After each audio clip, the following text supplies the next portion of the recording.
This virus is real, and it's deadly.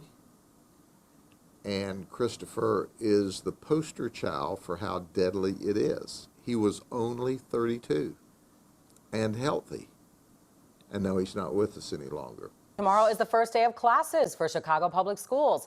For many students, this will be their first time back in the classroom since the pandemic began. And tonight, some parents are still trying to figure out how to get their students to school. The district, like many others, is facing a school bus driver shortage. Last week, 10% of drivers quit, with 73 resignations submitted on Friday alone.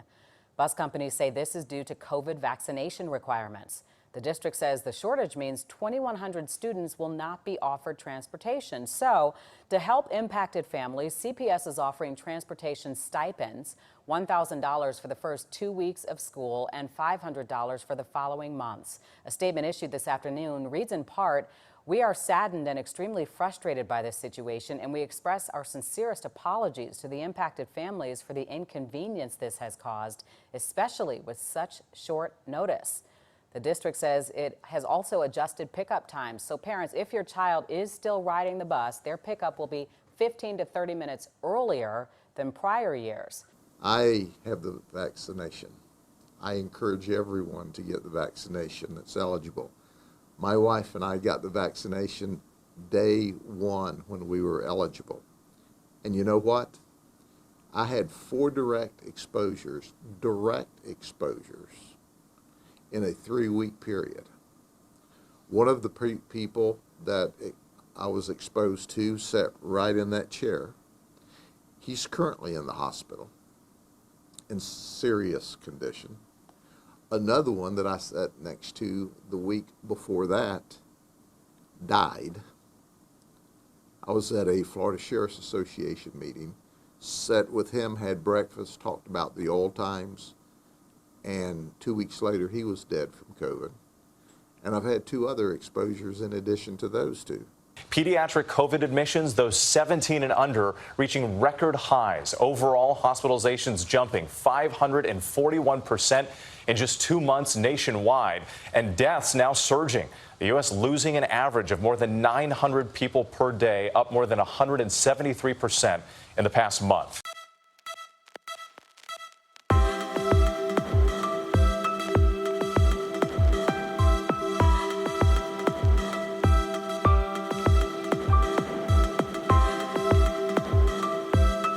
Tonight, the wave of young patients struggling to breathe, battling COVID in the hospital, now at its highest point in the pandemic. We walk in the hospital and it feels like the world is on fire. Seeing younger patients fall this sick and die has been awful on all of us. On average, more than 300 children are landing in hospitals across the country every day. When I say this, I say it from my heart.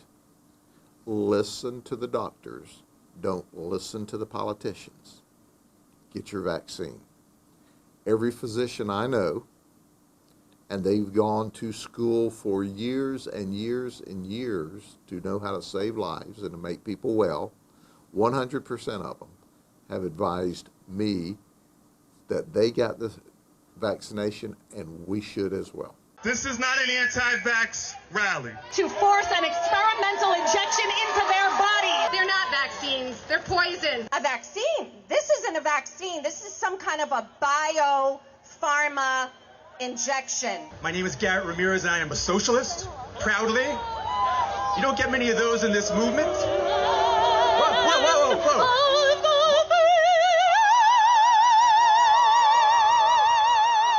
Discrimination based on race, gender, age. Policies that discriminate against the unvaccinated will do the same thing. This is a trick to get us to have digital IDs. They don't know science, but they know marketing. These son of a bitches are not going to force me to put some vaccine in my kid's face. It is a sad day. It's a sad set of circumstances that from the president on down, we politicized this very dangerous disease. Shame on all of them. Alabama doctor tells his unvaccinated patients he won't see them anymore. The physician said that his decision prompted 3 patients to ask where they could get their vaccine. You got to do what you have to do. But I I recommend take the vaccines. I did it. It's good. Take the vaccines. But no, that's okay. That's all right. You got your freedoms. But I happen to take the vaccine. If it doesn't work, you'll be the first to know, okay? I'll call up Alabama and say, hey, you know what? But it is working. BS. Trump, that's a lie. You're not stupid. Just 2 weeks ago, they said it was 65%, then 40%. Saw a number put up about Pfizer shots, 30-something%. Because they just want to tell you it doesn't work, so you run it with the new damn shot. And then they'll tell you in 6 months that one doesn't work. It's called rope-a-dope. Shame on you, Trump.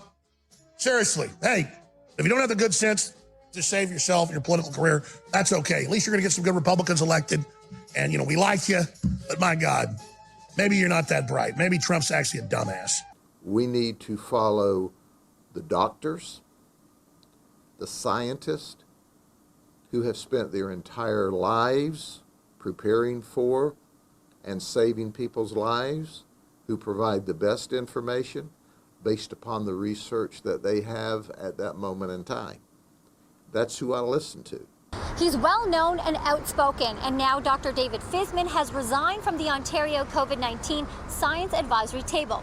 The reason, he alleges political influence on the table. Dr. Fisman posted his resignation letter to Twitter earlier today, which reads in part, "More recently, I find myself increasingly uncomfortable with the degree to which political considerations appear to be driving outputs from the tables, or at least to the degree to which these outputs are shared in a transparent manner with the public.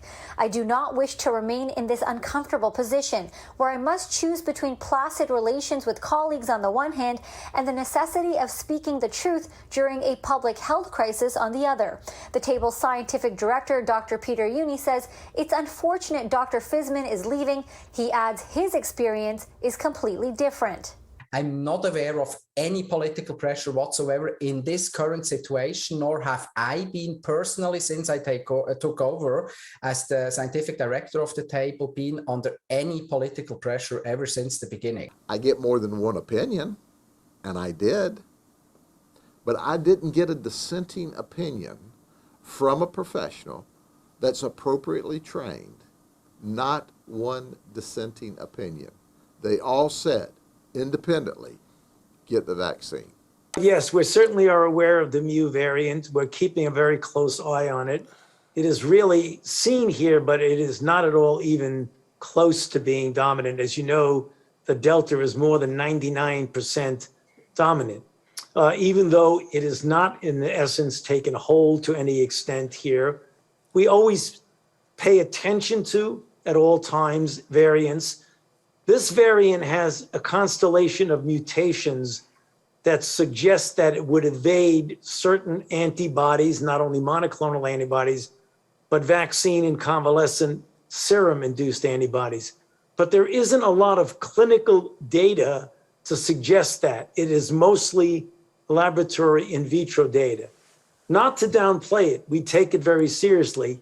But remember, even when you have variants that do diminish somewhat the efficacy of the vaccines still are quite effective against variants of that type.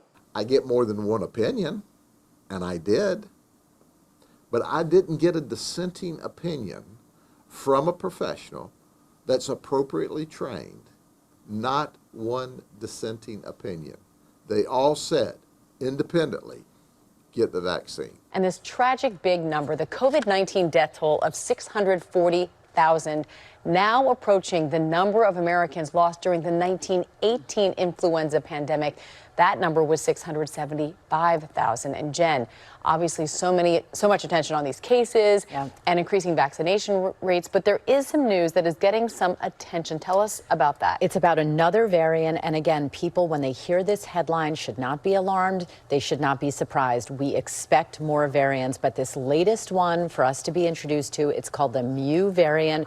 World Health Organization just designated this as a, quote, variant of interest, not yet a variant of concern, but a variant of interest. It was first identified in Colombia in January. Now it is in at least 39 countries, including here in the United States, although it is just 0.2% of our cases at this point.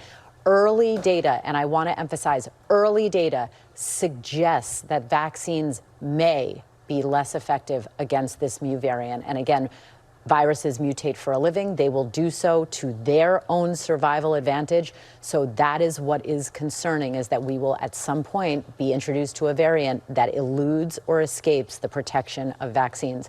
Not proof of that yet with mu, but there's some suggestion of that, so it's a concern. At some of Bangkok's major intersections, violent clashes between protesters and police are happening every day. As the Thai capital records more than 3,000 daily COVID cases, hundreds of young people are defying a ban on large gatherings. Today I'm out here demanding my rights to get a vaccine and a better quality of life. They want Prime Minister Prayut Chan-o-cha to resign over his pandemic response, the economic fallout and a shambolic vaccination rollout. I'd like people to pay attention to the police brutality that's been happening. The reaction from the riot police has not been through international standard or their own standard. Senior police refute that and claim videos from the scene prove the mob is starting the violence. They use pipe bombs, ping pong bombs, any sort of improvised explosive devices to attack the police. We have no choice but to maintain law and order and to restore public safety. Amnesty International says the officers' use of force has been disproportionate. Thai authorities could be engaging with these people before the protest, understand their concerns, and try to dissipate and de-escalate the situation. A second protest group has taken a different approach, with thousands joining socially distanced car convoy rallies. Its supporters have also begun protests in person, vowing to turn up every day until the Prime Minister resigns. The COVID tide is starting to turn in Thailand. Infections are falling, more vaccines are on the way, and some restrictions are lifting. Regardless, these protesters want a new government, and they say they'll keep fighting for it. This University of Calgary student just spent 4 months looking for a part-time job. And to say the least, it's been really tough. The fourth-year economics major wants to be part of Alberta's energy transition, but says the pandemic has made the province's prospects even worse. The ballooning debt is really getting out of control. I'm extremely worried for my future. Over the course of COVID-19, Canada's deficit has grown faster than any other developed country. The debt forecast to hit $1.6 trillion this year. But unlike election campaigns past, no major party is promising to balance the books for at least a decade. In the short term, that's of course quite understandable. The pandemic has resulted in an extraordinary level of expenditures. Economists largely agree the pandemic spending spree is both necessary and manageable, thanks in part to record low interest rates. Government debt is not like household debt. Governments can borrow over a very long time span. They don't necessarily ever need to fully repay that debt. The economy is like a cup. The bigger it is, the more debt it can carry. This year, Canada's debt to GDP ratio is forecast to hit 51%, far less than during the 90s or the Second World War. Back then, the economy was smaller and drowning in debt. During the 1940s, the government sent more than 1 million Canadians to fight. To pay for it, Canada borrowed boatloads of cash. After the war, interest rates were also low, and Canada's economy emerged stronger than ever. So might history repeat? We are in almost exactly the opposite situation now. Economist Ian Lee was born in 1953 after his father returned from the war, one of 4 siblings, which was about the average for the time. Canada's birth rate today is 1.5. We're almost at the other end of that continuum where the boomers are moving into retirement. Lee says that aging population will send healthcare costs soaring, and our debt will make it harder to pay those bills. We're not going to be able to borrow our way through this. This former Bank of Canada governor says the next government should reduce spending and invest in a low-carbon economy. We face a very real challenge in this country going forward. as we have to make these investments. And that transition, he says, is particularly challenging in Alberta. I don't want to see governments just up and abandoning Alberta and leaving it to hang out to dry. Justin Goda was born and raised in Calgary, but says he isn't sure how long he can afford to stay. Alberta, of course, is the other story that we're following today. It's leading the country in daily new COVID cases and active cases during the pandemic's fourth wave. And now Premier Jason Kenney is taking a new approach to get the unvaccinated to get their shots. He's paying them to do so. So I'm going to be blunt. If you are unvaccinated, it is urgent that you protect yourself, our hospitals, and our entire community by getting the benefit of this miracle of modern medicine as soon as possible. For the love of God, please get vaccinated now. And if you do, we will now pay you $100.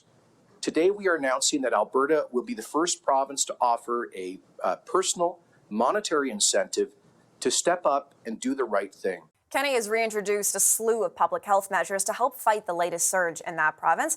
Unimmunized adults are taking a significant risk for themselves and also for their community by not accessing the protection that is available. What all of this means is that we are at risk of not having enough hospital capacity for COVID and other health issues of Albertans within the coming weeks if we do not take action together.